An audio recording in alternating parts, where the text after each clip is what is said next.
Bienvenue dans la quotidienne de l'IA, la rubrique du premier site d'information sur l'intelligence artificielle ia-info.fr. Aujourd'hui, on s'attaque à une question qui donne vraiment le vertige. Une machine peut-elle, oui ou non, juger un être humain? Pour y voir plus clair, on va décortiquer ensemble une expérience assez incroyable, rapportée dans un article de Didier Taormina, publié en 2025. On le sait bien, la justice est rendue par des humains. Et les humains, ils sont faillibles. La fatigue, les préjugés, l'humeur du moment, tellement de facteurs peuvent influencer un verdict. C'est justement en partant de ce constat qu'une expérience pour le moins audacieuse a été imaginée. L'idée de départ, voir si une IA pourrait faire mieux, ou en tout cas, différemment. Alors, pour ça, direction la faculté de droit de l'Université de Caroline du Nord. Là-bas, des chercheurs ont mis en scène un procès fictif qu'ils ont projeté dans un futur très proche, en 2036. L'objectif était très clair: tester pour de vrai ce que donnerait l'intégration de l'intelligence artificielle au cœur même de la justice pénale. Concrètement, comment ça s'est passé? Eh bien, ils ont repris une affaire qui a vraiment existé, celle d'Henri Eustus, un jeune homme condamné des années plus tôt. Mais à la place des jurés humains, on avait 3 grands écrans affichant ChatGPT, Grok et Claude. Et le point vraiment crucial de l'expérience, c'est que ces IA n'ont eu accès qu'à la transcription écrite des débats, rien d'autre. Exactement comme un jury humain qui doit se baser uniquement sur ce qui est dit à l'audience. À la fin des plaidoiries, les 3 intelligences artificielles ont donc délibéré. Et là, surprise totale. Le résultat a pris tout le monde de court avec un verdict qui va à l'exact opposé de la décision de justice originelle. C'est vraiment ici que l'expérience devient troublante et qu'elle commence à soulever des questions absolument fondamentales. Voilà le fameux verdict. Dans la vraie vie, le juge humain avait déclaré Henri Justus coupable. Mais pendant la simulation, le jury composé de ChatGPT, Grok et Claude a rendu un verdict unanime, acquittement. C'est un revirement à 180 degrés.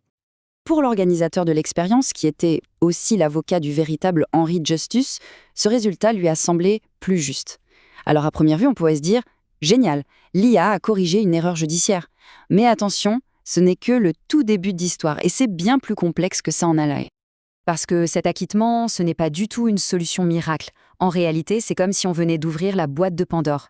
Ça nous oblige à regarder en face le double visage de l'IA en justice. D'un côté, des promesses qui semblent immenses, et de l'autre, des dangers qui le sont tout autant. Du côté des promesses, l'idée est assez séduisante. Une IA, ça nous fatigue jamais, elle pourrait, en théorie, garantir une constance, une égalité de traitement pour tous. Imaginez, elle peut analyser des millions de décisions de justice pour être parfaitement cohérente. On parle d'une justice plus rationnelle, plus prévisible, moins soumise aux humeurs humaines. Mais le revers de la médaille, lui, est assez effrayant. Une IA n'est jamais neutre. Elle ne fait que reproduire et même amplifier les biais qui se trouvent dans les milliards de textes avec lesquels on l'a entraînée. Elle ne comprend absolument rien au sens moral de la culpabilité ou du doute. Et surtout, elle est aveugle et sourde à tout ce qui n'est pas du texte. Le ton de la voix, une hésitation, un regard, toute cette dimension humaine du procès lui échappe complètement. Et ce danger, ce n'est pas de la théorie, hein. Prenons Grok, l'un des jurés de l'expérience.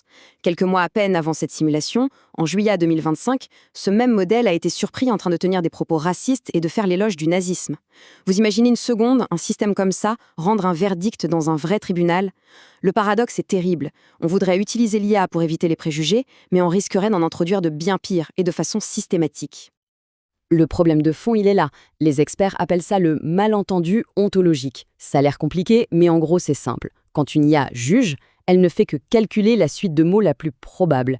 Elle n'a aucune conscience de ce que sont le bien, le mal, la justice. C'est une sorte de perroquet incroyablement sophistiqué, mais certainement pas un sage.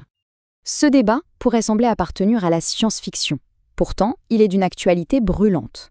La question, aujourd'hui, ce n'est plus de savoir si l'IA va entrer dans les tribunaux, mais plutôt comment elle va le faire. Parce qu'en réalité, elle y est déjà. Le vrai sujet, c'est donc un choix de société qui se pose à nous dès maintenant. Et cette infiltration se fait bien plus discrètement qu'un jury de robots. Des algorithmes sont déjà utilisés pour évaluer le risque de récidive de certains détenus. Des logiciels aident les juges à prendre leurs décisions. Le grand risque, c'est un glissement progressif où ce qui n'est qu'une simple aide devient la norme et où le juge humain n'ose même plus contredire la machine. Tout ça nous amène à la question démocratique essentielle. Au fond, qui est légitime pour juger? Des citoyens, tirés au sort qui représentent la société, ou bien un algorithme opaque conçu par une entreprise privée à des milliers de kilomètres? Déléguer une fonction aussi fondamentale, c'est tout simplement déléguer une part de notre souveraineté. Cette phrase, tirée de l'article, résume parfaitement l'enjeu. Choisir entre une justice optimisée par des algorithmes et une justice incarnée par des humains, avec toutes leurs imperfections, ce n'est pas un simple débat technique. C'est un débat qui touche à nos valeurs les plus profondes. Finalement, l'expérience de Caroline du Nord, elle agit comme un puissant avertissement. Elle nous met face à nos responsabilités et nous force à nous poser la question. Est-ce qu'on veut une justice plus rapide, peut-être plus efficace en apparence, mais froide, calculatrice, ou est-ce qu'on préfère conserver une justice humaine, faillible, c'est certain, mais au moins capable de conscience, de doute et de compassion? C'est la question qui reste ouverte et c'est une question qui définira la justice de demain. Merci d'avoir suivi cette analyse. Retrouvez toute l'actualité autour de l'intelligence artificielle sur le portail ia-info.fr.